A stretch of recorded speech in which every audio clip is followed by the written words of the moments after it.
هەفتەی 11 خۆپیشاندانەکانی مامۆسایانی ناڕازی دوای ڕێگریکردنیان لە چوونیان بۆ بەغدا لەسەر شەقام بەردەوامی پێدرا. ئەندامێکی دەستەی مامۆسایانی ناڕازی دەڵێت سکاڵا لەسەر ئەو بازگانە تۆمار دەکەین کە وەک هاوڵاتیەکی عێراقی ڕێگریان لێکردین بچینە بەغدا.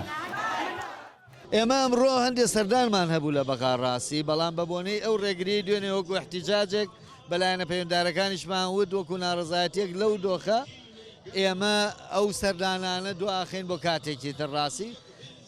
جارێ بڕیارمان نەداوە بە جەماوەری بڕۆین، بەڵام بەدڵنیایەوە لیژنەمانەیە، لیژنەی شار و شارۆچکەکان لەگەڵ لایەنە پەیوەنددارەکان دانیشتن و بەدڵنیایەوە بابەتان تاوتوێکەن و سکاڵاش لەسەر سەرجەم بازگەکان وەزارەتی ناوخۆش تۆمارەکەین.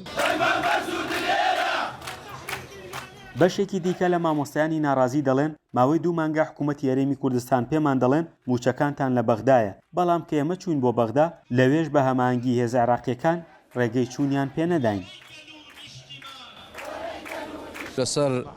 لەسەر تەلەبی حکوومەتی هەرێم کە لێرە قسەکەی و داواکەی لە حکوومەتی هەرێمەڵێ داوای مافی تۆ لای منێ لای بەغای ئێچون لە بەغای داواکەین بەجددی یانی بەغاش بە ئەمر و بە ئەلو تەلەفۆنی ئێرە دەرگای داخستە بوو.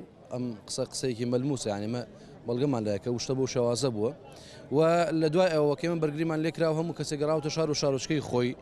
ئەم خۆپیشاندان و ئەم گردبوونەوەی ئەمڕۆ وەڵامێکە بۆ ئەو شکاندن و ئەو کۆڵێ ڕێگری لێکردنەی دوێنێ.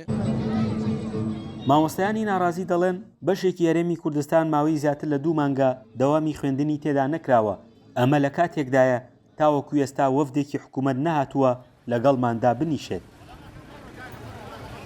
حکوومەتی هەرێم خۆی ئەیەوێ ئەم بایکۆتە بەردەوام بێ، چونکە تا ئێستا نهاتوە بەدەم سادەترین داواکاری مامۆسایانەوە کە زیاتر لە نیوەی هەرێم دەوامی تیان ناکرێ، بەڵام ئەم دەسەڵاتە ئەوە نەبێ باکە لە مەسەلەی خوێندن و لە مەسەلەی قوتابی و لە مەسەلەی قوتابخانە تا ئێستا نهاتوە داوای کۆبوونەوەیەک لەگەڵ نوێنەری مامۆسایان نابکە.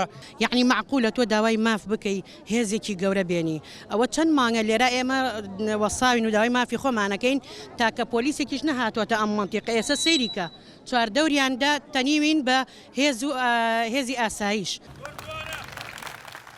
لە کاتێکدا ناڕەزایەتیەکانی مامۆستایان بەڕێوە دەچن، ئەمڕۆ دووشەمە وەفدێکی حکوومەتی هەرێمی کوردستان بۆ گرفتی موچە و شێوازی هەناردەکردنەوەی نەوتی هەرێم سەردانی بەغدا دەکەن و لەگەڵ سەرۆکوەزیرانی عێراق کۆ دەبنەوە. بە پێی زانیاریەکانی دەنگی ئەمریکا یەکێک لە پێشنیارەکانی وەفدەکە ئەوەیە تا پەسەندکردنی یاسای بودجە حکوومەتی عێراق بڕی 700 میلیارد دیناری مانگانە بۆ ئەو مانگانەی موچەی فەرمانبەران بنێرێت کە تاوەکو ئێستا ماون. فەرحان هەورامانی، دەنگی ئەمریکا، هەڵەبجە.